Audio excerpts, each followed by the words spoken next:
నమ శివాయ. నేను మీ పురంత వీరయ్య స్వామిని. మంత్రశక్తి యూట్యూబ్ ఛానల్ చూస్తున్న ప్రేక్షక మహాశయులందరికీ స్వాగతం సుస్వాగతం చెప్తూ ఈరోజు మన వీడియో ముందుకు వచ్చింది. ఒక భక్తుడు అడిగాడు, స్వామి మా పిల్లలు ఎంత చెప్పినా చదవట్లేదు, చదువులో బాగా వీక్ ఉన్నారు, వెనుకబడుతున్నారు, దయచేసి పిల్లలు మంచి చదువుకోవడానికి ఏదైనా విద్యలు అభ్యసించడానికి ఏదైనా మంత్రం కూడా చెప్పండి స్వామి అని అడగడం జరిగింది. మన మంత్ర ఛానల్లో ఈరోజు పిల్లలు అందరికీ కూడా సకల విద్యలు అందేటట్లు ఆ సరస్వతి మాత కృపా కటాక్షం ఉండేటట్లు ఒక మంత్రం చెప్పుకుందాం. ఈ మంత్రం ఏ పిల్లలకైతే మీరు నేర్పిస్తున్నారో తప్పకుండా అన్ని శాస్త్రాలలో అన్ని విద్యలలో ఉత్తీర్ణులు అవుతారు, అంటే మొదటి క్లాస్లో పాస్ అవుతారు. తప్పకుండా తల్లిదండ్రులు అందరూ కూడా ఈ మంత్రాన్ని నేర్పించండి.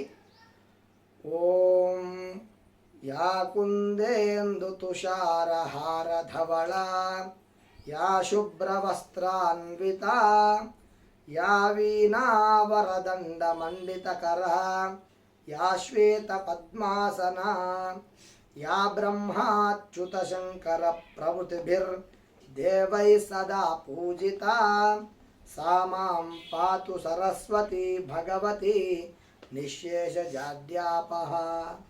ఈ యొక్క సరస్వతి మంత్రము యా కుంద అంటే కుందేలు, ఇందు అంటే చంద్రుడు, తుషార అంటే మంచు, హారధవళ అంటే ముత్యాల హార. ఆ నాలుగు ఏ విధంగా అయితే మెరుస్తున్నాయో తల్లి ఓ సరస్వదేవిని ఆ విధంగా మెరుస్తున్నావు అని చెప్పి ఆ శ్లోకార్థము. యా శుభ్ర వస్త్రాన్విత, అమ్మవారు కట్టే చీర ఎవరు కట్టలేరు. అమ్మవారి యొక్క చీర అంచులు చూస్తుంటే మనకెంతో ఆహ్లాదకరంగా ఉంటుంది. అలాంటి శుభ్ర అంటే అలాంటి శుచి వస్త్రాలు కట్టుకున్న అమ్మవారు. యా వీణ వరదండ మండిత కర, ఆ వీణను నీ చేతి కర దండముల యొక్క పట్టినటి అమ్మవారు. యా శ్వేత పద్మాసన, తెల్లటి తామర పూలు కూర్చున్న అమ్మవారు. యా బ్రహ్మ అచ్యుత శంకర ప్రభుతిభిర్, ఆ యొక్క విష్ణువు బ్రహ్మ శివుడు కూడా సదా పూజిత, ఎల్లప్పుడూ నిన్ను పూజిస్తూ ఉంటారు తల్లి. అలాంటి సరస్వదేవి నీకు నమస్కారం అని చెప్పి శాస్త్రం చెప్పబడుతుంది. ఈ శ్లోకాన్ని ప్రతి ఒక్క తల్లిదండ్రులు ఇలా నేర్పించండి. వాళ్ళ ముందు భవిష్యత్తులో పరీక్షలో ఉత్తీర్ణులై ముందుకు వెళ్తారని చెప్పి ఈ ఛానల్ ద్వారా తెలుపుతున్నాను. ఓం నమ శివాయ.